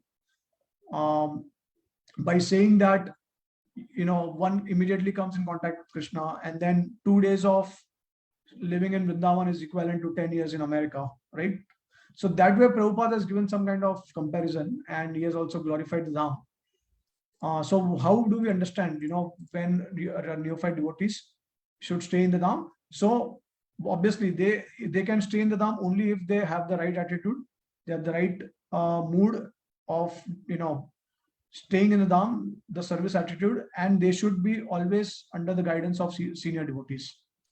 They should not commit sinful activities, they should follow the regulative principles, and they are willing to take guidance under the direction of senior devotees. They are engaged completely in the Dham. So even if they have some desire for sense gratification, but they have to they have to make a compromise with that, and they have to schedule their duration in such a way that they will be focused completely on the service of the Lord in the Dham. They will not get any time to gratify the senses, right? So in that sense, neophyte devotees can actually also advance quickly in the Dham. Now, why Prabhupada said advanced devotees should only stay in the Dham? Because of these concerns, because of premature qualification. Even if a devotee goes to Vrindavan Dham and starts staying there, but then he starts meditating on sinful activities and sinful desires, or he will commit sinful activities, then obviously Prabhupada was concerned. So that's why he said that the devotees, the advanced devotees, should stay in Vrindavan Dham. And obviously we know that, see, there is the aspect of advancing in Vrindavan Dham 100 times more than we get benefit of bhakti 100 times more than we get in any other part of the world. But at the same time, whatever offenses we commit in the Dham is also multiplied 100 times. So that's why if you have a tendency to commit offenses or sinful activities, better not to stay in Vrindavan for a long time. And if you don't have those tendencies, even if you are neophyte, then you can also quickly advance because of the transcendental potency of the Dham. So basically, you will take advantage of the Dham's transcendental potency and quickly advance. Okay, but if we have these tendencies, then we have to wait for the right time. Okay, so now Prabhupada also said that we should work now and samadhi later. So this is what Prabhupada actually also very strongly has emphasized, that all the devotees of ISKCON should prefer to preach, basically to come out of their comfort zone, to come out of Vrindavan, come out of Dham, and then go and give the Dham to others. Now, it does not mean, see, going out of the Dham does not mean that you forget the Dham. So Dham is always carried in the heart of all the devotees. Prabhupada said that a devotee must create Dham wherever he goes. So that means that one should get attached to the Dham. There is no other alternative, because see, one thing we have to remember, that we are going to Krishna's abode, we are going to Chaitanya Mahaprabhu's abode, or we may go to Jagannath Puri. Wherever we go to, we cannot go there unless we are attached to that particular place, right? And when we talk about going back to Godhead, what is the meaning of that? You are going somewhere, and you are not even attached to that place. So how will Krishna actually take you there? It's not possible. So we have to, first and foremost thing is that the feeling has to come that this is my home. And the other cities that I am living in, actually that is not my house. It is an external place. It's an outside world, but my home is Vrindavan. My home is Mayapur. My home is Jagannath Puri. That feeling should always develop with time. And that feeling will not develop unless and until you hear about the Dham, hear about the glories of the Dham, and you personally visit the Dham. You see all the pastime places, then that attraction and attachment towards the Dham will also start developing simultaneously, along with your attachment to the holy name and all other things. See, that's why holy name is not isolated. Holy name means everything will be revealed to us. So when we are chanting Hare Krishna, it does not mean that only Radha and Krishna are there. Radha and Krishna are there with their assistants, with their associates. And then Radharani cannot live, she cannot stay in a place where there is no Vrindavan, where there is no Govardhan, and where there is no Yamuna. That was the condition she put forward towards Krishna when she came to this world, that without these three, I will not be able to come. So wherever Radharani is there, you have to have attachment for Vrindavan, Govardhan, and Yamuna. So these are non-separable things. Holy name is going to reveal us all these things. Okay. So somehow we must develop attachment towards the Dham. If we are not, the reason I think we are not having that attachment is because we are not frequently visiting the Dham. Prabhupada also actually recommend all these preachers that they should visit the Dham twice in a year, so that they can recharge their batteries, and then they can deepen their Krishna consciousness. They can get more attached to the Dham. They can get more attached to Krishna's pastimes in these places, in the holy Dhams, and then they can preach this outside, right? So there is no way of neglecting or overlooking the aspect of residing in the Dham. It is one of the 5 most potent principles, limbs of bhakti. At the same time, you have to consider the Dham as a home. You have to get that attachment. You should come across, you have to develop this attachment. Yeah, so basically, obviously now service obviously can precede our, services can precede over emotions. It can also precede over our attachment to the other limbs of bhakti. And that's why Prabhupada said that work now and samadhi later. So in one particular context, Prabhupada in the Leela Amrita, it is mentioned that better we spend our whole life and die just to make one person Krishna conscious. So this is in relationship with the disciple who is actually asking Prabhupada whether he can live in Vrindavan, because and he's got services in Vrindavan. He's kind of frustrated with the management and all. So he's approaching Prabhupada and he's asking, and then Prabhupada is saying that better we spend our whole life dying just to make one person Krishna conscious. That is our line, to become so absorbed in preaching Krishna consciousness, whether in Vrindavan or anywhere else. This is quoted in Prabhupada Lilamrit 5th chapter. So you see that Prabhupada's mood was basically he was compassionate. He wanted to give Krishna consciousness to others, and same thing we have to follow in the footsteps of Prabhupada. So we can do that, but at the same time also cultivate the spirit of the Dham within us, which means that we have to get attached to the Dham, and whenever possible we get a chance, we should come and visit the Dham, and we should be absorbed, and also understand the tattva of the Dham. So we have Krishna's holy name, and there is tattva to everything which is connected to Krishna, whether it is Leela, whether it is qualities of the Lord, everything has tattva. So similarly, Dham tattva is also there. So this tattva also we have to realize.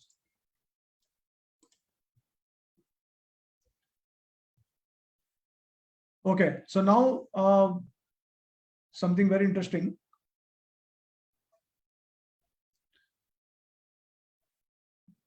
Yeah, I mean, there is one letter by Prabhupada where he's actually, and this is the only letter of this stature, only letter. Otherwise, Prabhupada mostly, is asking all his disciples to actually preach.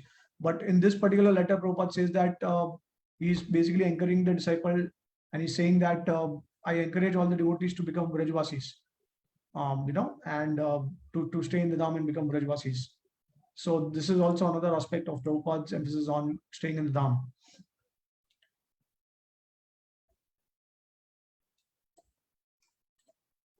Okay, now, so we spoke about the residing, the importance of residing in the Holy Dham. And now, when Prabhupada stated that, okay, a pure devotee carries Vrindavan from the original Vrindavan, and then wherever he goes, he converts that place into Vrindavan. So what is the meaning of that? So this is very interesting. So there are different types of Vrindavan. Okay, so basically, all the temples, all the activities, all the deities, they are all expansion of the original Vrindavan Dham. So, what are the different types of Vrindavan? The Vrindavan, which is Golok Vrindavan, which is in the spiritual world. Then other is the Bhoma Vrindavan. Other is the Vrindavan, which is carried in the heart of a devotee. Other is wherever the devotee goes, that temple, that place, he actually converts into Vrindavan. And there is also Vrindavan which is manifested by the devotee. For example, the Govardhan Eco Village, or the Navraj Dham in Hungary, manifested by Shivram Maharaj, by his desire, by his service to Srila Prabhupada. So what is the difference between these dhams? So all these other dhams, apart from Goloka and Bhoma Vrindavan, all the other dhams, they are expansions of these dhams. And they will continue to exist as long as the bhakti is pure. The bhakti is completely pure in the heart of the devotees. Okay, as soon as the devotees start deviating from the regulative principles, from the process of Krishna consciousness, or they become slack in their bhakti, the spirit, the potency of the dham will start diminishing in all these other places. The effect of Kali Yuga will be seen in all these places. Now, obviously, the effect of Kali Yuga is also seen in our Bhoma Vrindavan, but the potency of the dham will always remain eternally in Bhoma Vrindavan, irrespective of whatever the stature of devotion a devotee has in Bhoma Vrindavan. Whereas in the other dhams which are manifested, which are the expansions of Bhoma Vrindavan, the potency of the Dham will diminish, because the Dham is manifested due to the mercy, due to the purity of the devotee. And as soon as the devotee or their followers, they start deviating from pure devotional service, the potency of the Dham will start diminishing. So this is the difference between the original Vrindavan Dham and Dham which is manifested through one's purity. Okay. So how does a pure devotee live in Vrindavan? So there are so many references Prabhupada has given, which I have already quoted, that by their special potency, by their purity, because they are completely free from material contamination, they are always connected to Krishna, in the sense that they are always thinking about Krishna, his pastimes. They are always sharing about Krishna, knowledge of Krishna. So they are not connect. They are completely connected with Krishna, and wherever Krishna is, Vrindavan is there. There is no doubt about it. Whenever you chant the holy name, Vrindavan is present. So in that sense, these pure devotees, they are always connected with Krishna, and they are always residing in Vrindavan now, right? So even if they are moving out from Vrindavan, because they are manifesting Vrindavan, that's why they are always in Vrindavan. And then obviously Prabhupada also said that Vrindavan is my home, Mayapur is place of worship, and Bombay is my office, right? So I just wanted to conclude our Vrindavan topic, residing in Vrindavan topic, by sharing Prabhupada lectures. So basically a devotee is asking Prabhupada, you told us that whatever Krishna is, wherever Krishna is, that is Vrindavan. What I was wondering is, if Krishna is present within our hearts, does that mean that within our heart is Prabhupada? Yes, one who has realized he is living in Vrindavan anywhere. A realized soul is always living in Vrindavan. Chaitanya Mahaprabhu has said, one who has realized Krishna, that he is always living in Vrindavan. Just like, okay, anyway, so this is Prabhupada lecture, Los Angeles, February 13th, 1969. And similarly, another lecture,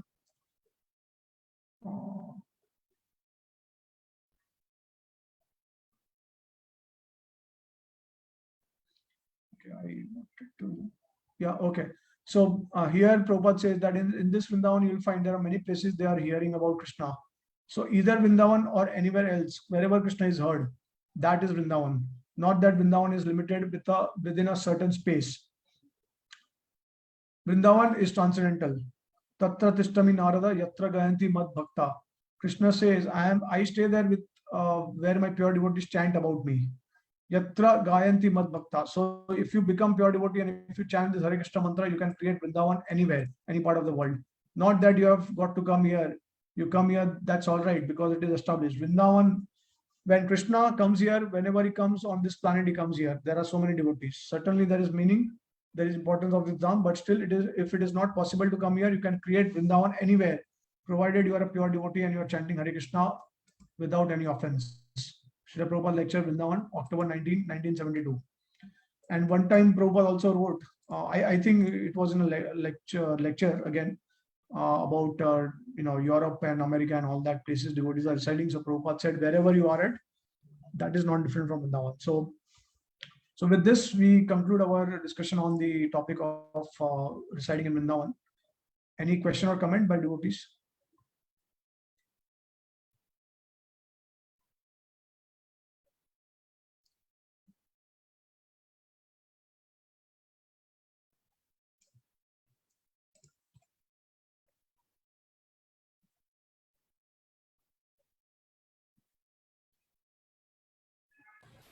Is it necessary that one has to go to Vrindavan physically in order to be able to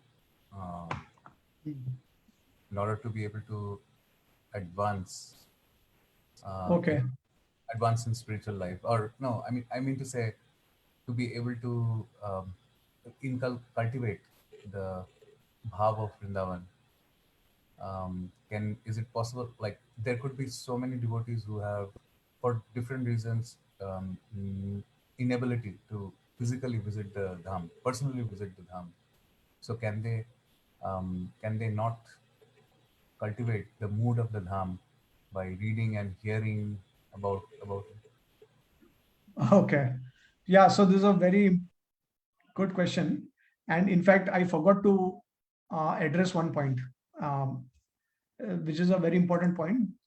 You know, if you read the Chaitanya Charitamrita, you will understand that many of associates of Chaitanya Mahaprabhu, they never visited Vrindavan, right? So we have examples of Gadadhar Pandit, Srivas Thakur, then Namacharya Rajas Thakur, and many others.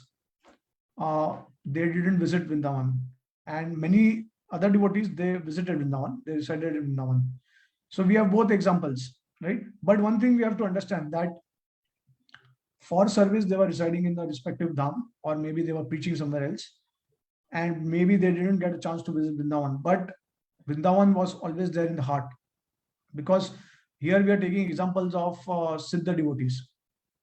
So Siddha devotees means, now obviously, you know, what are, like Gadadhar Pandit is obviously the manifestation of Srimati Radharani. So Radharani is always in Vrindavan. It's not possible that she can be separated from Vrindavan at any point of time. So the you know, basically, we cannot imitate them, and we don't have the attachment. We don't have that kind of absorption in Vrindavan. Okay, what they had, they were, see, they were truly Raganuga Bhaktas. In fact, you will see that the entire Gadadhar Ashtakam, which is written by Swarup Damodar Goswami, it talks about the mellows of conjugal love. How do you know, just by worshipping Gadadhar Pandit, how one can actually follow in the footsteps of the gopis of Vrindavan. So obviously, these associates of the Lord, they were mentally residing in Vrindavan. And another thing is that, another very important thing is, you know, if they were residing in Navdeep or Jagannath Puri, then it is not different from Vrindavan, because they were able to easily see the forest of Vrindavan in those places. Like, for example, in his Navdeep Dham Mahatmya, Bhaktivinoda Thakur is explaining, he's comparing all these different forests of Navdeep to be the forest of Vrindavan, 12 forests of Vrindavan. And he's revealing all these forests, how he's actually seeing them not different from the forests of Raj. So similarly, all these associates with Chaitanya Mahaprabhu, because they are Nityasiddhas, they are seeing Vrindavan there. So then they're obviously, they're not feeling any separation. I mean, you know, in terms of staying there, because they are, anyways, they are residing in the Dham, or even if they are going for preaching, they are able to see Vrindavan because of their perfect devotional service. So now, coming to the questions of us sadhakas, what do you think? If I think you had not visited Vrindavan before we went for the Barsanai camp, right? Now you tell me the experience. Do you feel some kind of attachment now? Can you relate to the Dham more after visiting the Dham? Yeah. So as I always say, when I was there, I I told you all many times that I could not perceive the way you are perceiving the Dham, the way the other devotees who were with us, the way they were perceiving the Dham. But like even now, like even when I'm alone, like whether I'm talking to anyone or on my own, I really feel I miss that place. And but I don't know, I necessarily don't think that it's because Thakurji is having leelas over there and I'm missing those leelas, or I don't feel part of those leelas at all. But there is some reason why I just keep thinking that there is something very strong in that experience I had, which I realized after I came back, and which with every passing day, just a little bit more. Like I just feel that when will all this end, and I will be able to once again, but with y'all. I don't want to go there alone, but with the way we went, like it's not necessarily like the same exact group, but with devotees like you, who will you know be who will be describing the Dham to me, to us, like we'll be talking about it. I want to have that experience again. I do miss the Dham. It didn't happen immediately, but as days go by, whenever I think, I just feel like it was a great experience, like what I had in the Dham. So I relish it.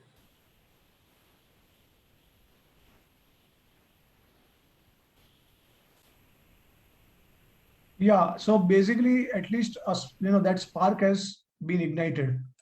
to visit the Dham, and you have got attachment now, and you have got a very maybe some kind of transcendental experience you have got in the Dham, right? That's very clear. So, but if you don't visit the Dham, how will you experience that? How will you know that? And in fact, even in my case also, see, we because I'm a Gujarati and we are followers anyways, we have been worshipping Krishna since birth. So it's not so difficult for me to relate with Braj, but especially for Navdeep Dham and Jagannath Puri, it's a whole new thing for us, right? But after visiting Navdeep Dham and then after visiting Jagannath Puri for consecutive years, then that attachment and that greed to visit those dhams started awakening. Okay, unless and until, so basically the process is, as you rightly said, that hearing and reading about it. That's the that's why it's said that you can, the dham is revealed to us by hearing, Shravanam, from devotees, obviously. Those who have been in the dham, those who experience the dham, and then those who are following in the footsteps of Srila Prabhupada. So from those devotees we hear and we get a taste for it. We get some kind of inclination to actually visit the dham. So basically, when you hear, see, the process is that you start hearing about the pastime places of Vrindavan or Puri or Navdeep, and then obviously the natural outcome of that is that you get a desire to visit those places. You want to see it live.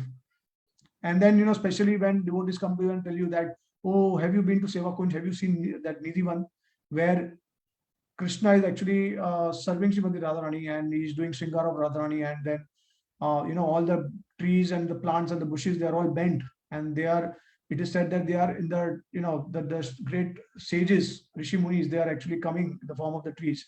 They are bending, offering their obeisances, and no one is allowed to go there after sunset.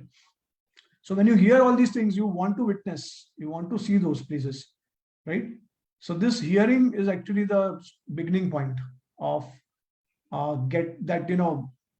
igniting that desire, that greed to watch out for all the holy places, right?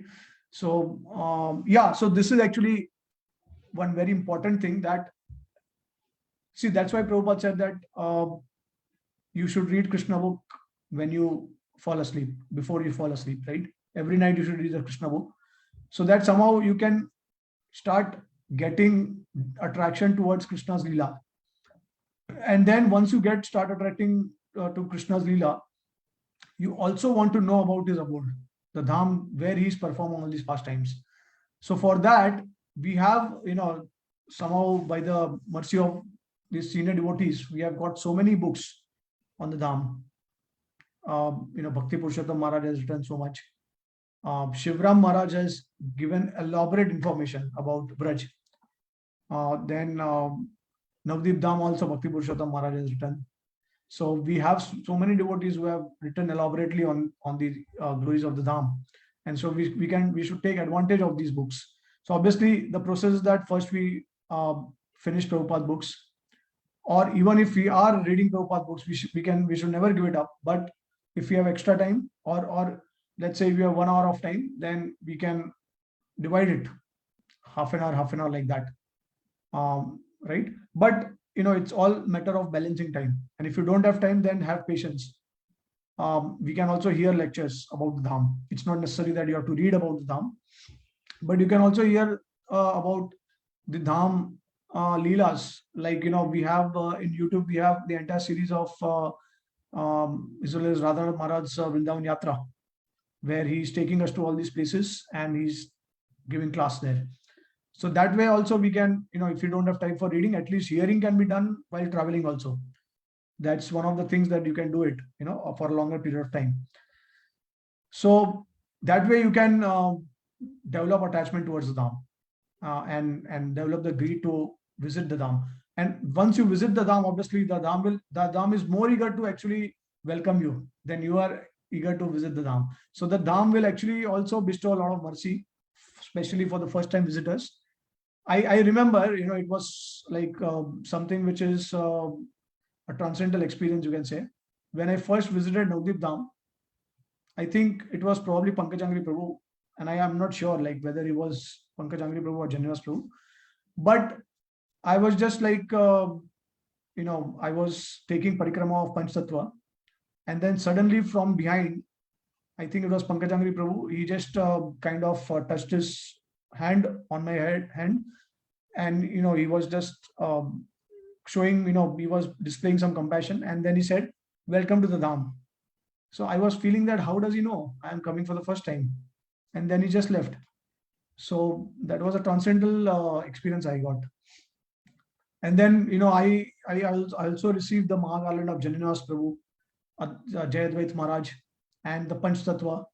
So this was all miraculous in Navadip Dham. I felt that I am coming to my home actually. And I think this was mainly because from the beginning somehow I started developing attachment towards Chaitanya Mahaprabhu.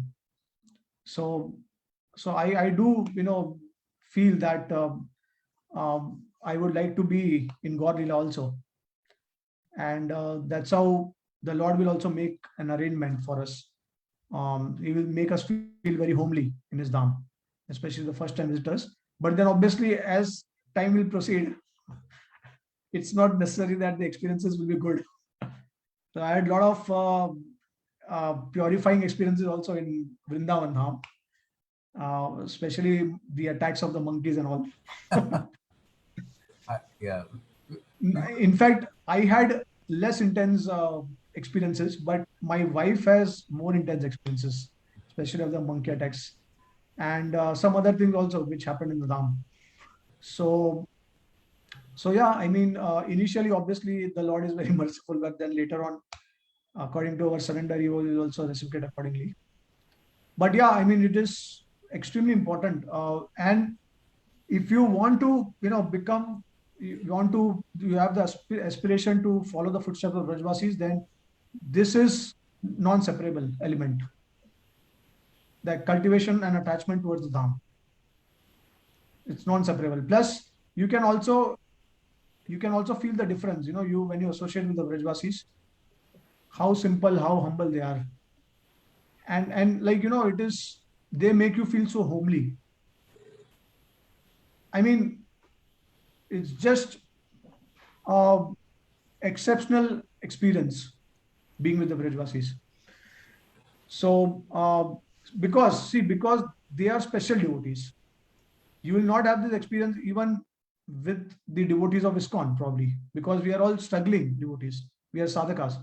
But these Brajvasis, they are so special. You associate with them, you get that vibes, right? So basically Dhamvasis and obviously the Dham, I mean, definitely, these are inseparable. You cannot, I think every devotee, they have to experience going to the Dham. They have to. They should make it a point once in a year. They should come to the Dham, especially. In fact, I will tell you, the only reason I like to stay in India is because of the Dham. There is no other reason. Okay. So sometimes you may say that association is the most important. Yeah, I accept that. But there is also another element to, especially in terms of staying in India. When you are staying in India, you have to take advantage of Dham, because I know how difficult it is to stay in Western countries and to visit the Dham. It is very infrequent. You cannot visit like more time, but at least in India, you can maybe twice in a year. That every year you can do it. So it's like, you just travel. That's it. Like, I mean, for work, we are traveling from one place to another place. And so similarly, you just travel. That's it. So that is the only best part of staying in India. Obviously, people are spiritual, and that will also have some environment effect. You'll see this difference between India and Western countries. You will not be able to experience that potency of spirituality. But in India, obviously, you can experience that, because maximum people, they are spiritually inclined. So these things are very, I think, crucial. Association with devotees, you can, in fact, I would say that you are getting more opportunities in the West to associate with advanced Vaishnavas than in India. Especially the sannyasis, they are coming, you get more intimate association. Senior devotees are coming, you get more intimate association to serve the devotees, to serve the deities. There you get second initiation very easily. So certain places, obviously, there are very few devotees, but even, if there are sincere devotees in some sangha, then that is sufficient. Yeah, so I hope it makes sense.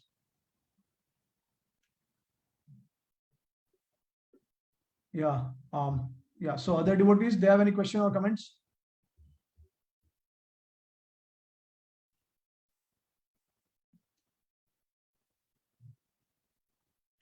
See, this is not a joke. When Prabhupada is saying that 2 days of Vrindavan experience is equivalent to 10 years of America experience. It's not a joke, Prabhu. It is a truth. It's a reality. The Dham has that potency. You can definitely feel more absorbed, more connected to the Lord, the Dham. No, absolutely. Yeah. And I think it's also it's also amplified when you have a chance to serve at the dham. Of course, yeah. So that at the ICAM, it was such an amazing experience. I cannot forget that. Yeah. Forget that. See, basically, there are some instances or moments when you get the shelter of Rajvasis, okay, and you remember that forever in your life. So if you get in a very difficult phase or situation in your life at some point of time, when you remember how the Rajvasis, they embraced you, how they blessed you, you will actually feel that you are very important and you are blessed by them, so you are protected by them, or by their shelter. Okay, so these memories, they are so important, and definitely their blessings, they will be fruitful for sure. So obviously Brajvasis, or whether it is any advanced devotee in ISKCON, even Prabhupada disciples, there are so many of them. They are, in one sense, they are Brajvasis, because what is Brajvasi? Brajvasi is basically someone who is completely engaged in Krishna service. That is a Brajvasi. So even in Braj, there are some Brajvasis who are probably committing sinful activities, and they are also not having that attachment towards Braj. So they move out of Braj also. So they have taken birth in Braj, and maybe they are visiting Braj for some period of time, but technically they are not Brajvasi because of many other things. So whoever is serving the Lord, these are Brajvasis, and but obviously in Braj, you have the aspect of Dham, you have the potency of Dham. So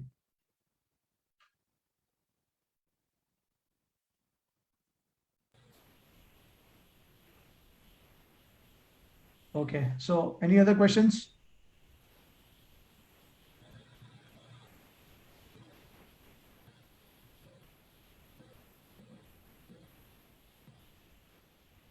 Maybe one of the class we can have a parikrama of Govardhan, virtual parikrama. Virtual And parikrama. Okay. yeah, and we can have different pastime places we can cover up. Yeah. So that way We can do one. devotees can. You can also project pictures. Okay. Yeah, And yeah. it will be nice. Yeah, so that will be fantastic. Okay, all right. So I think there are no questions, and let me stop.